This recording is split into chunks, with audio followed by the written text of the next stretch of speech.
Nakita niyo naman ba? Yung area ko lang, pinag-iinita nila.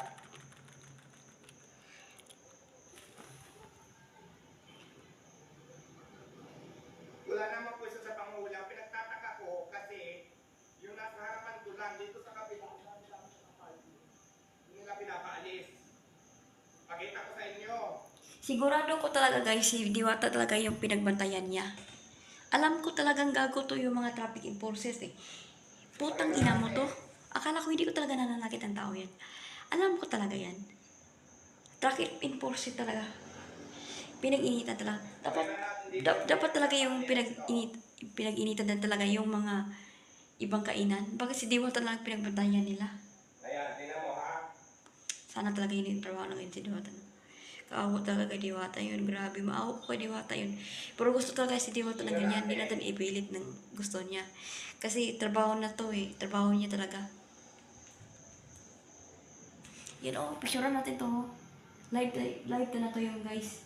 Sigurado ko tuloy yung si Diwata talaga yung parang awa mo na please. Umuulitin niyo pag gago ninyo. Pakita ko sa inyo, hindi nila pinapaalis ha. Kanina, Dapat ipinaalis talaga niya yung mga traffic enforcer. Kasi hindi sila fair. Kung bawal, bawal. Na bawal magud. Guys, bakit dito lang lagi sa harapan ko pinag-iinitan nila? Bakit sa harapan talaga yung harapan ni bakit si Diwata yung harapan yung panindihan niya? Hindi papayag si Diwata kasi bawal yan eh. Bawal yan.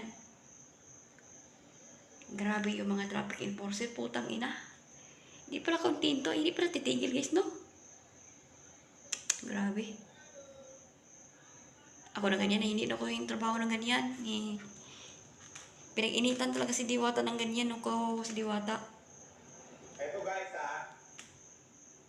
Ipakita ko sa inyo guys, oh. Oh, ayan o. Puno ng parking.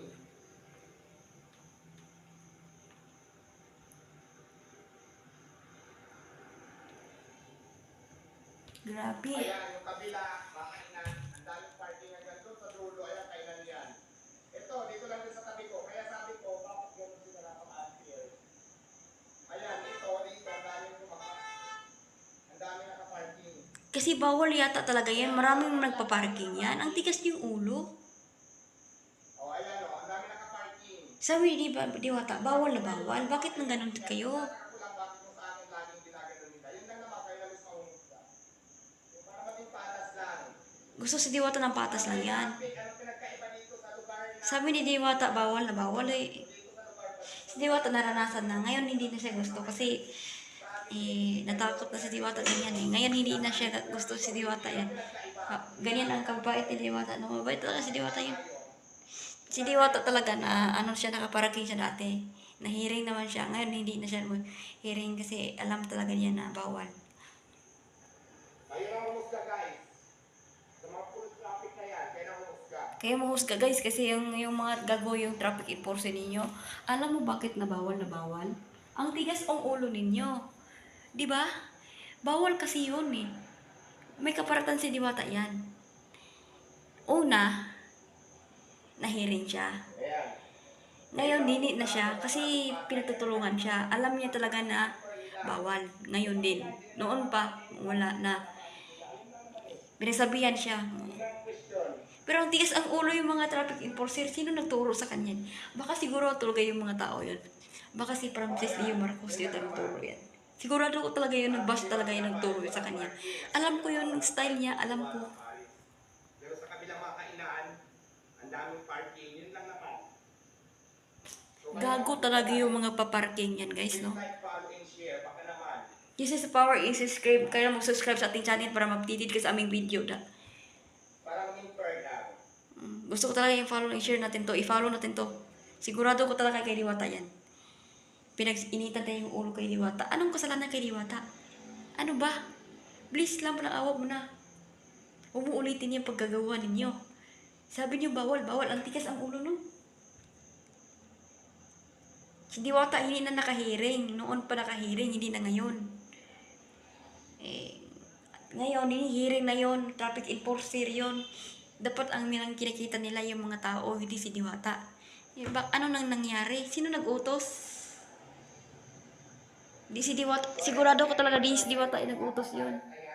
Alam ko yung mga boss yun nag-utos siguro sa kanya, di ko alam. Ito naman yung tanong ko guys. Kaya naman pumunta, Pasay Traffic. Ano Pasay naman? Traffic. Yun lang naman. Alam ko talaga Pasay Traffic, taga Pasay nakatira. Dati, malakas siguro sa traffic. Pasay brand yan talaga doon. Sumisita sa'yo. Gaano kalakas? Kaya mo mismo nang husga ha. Kasi ayaw ko na talaga ma-stress kay Diwata. Kasi Diwata ayaw gusto mo stress. Kaso talaga, ang tigas ang ulo yung mga traffic enforcer na yun. Taga Pasay yan. Taga Pasay taga Pasay brand yung nakatira yan. Alam ko yun. Alam ko yung style nila yung mga traffic enforcer. Kasi alam ko, kinikita talaga niya si Diwata. Dapat ibang kainan niya yung kinikita niya si Diwata. No? Tapos na yan talaga guys.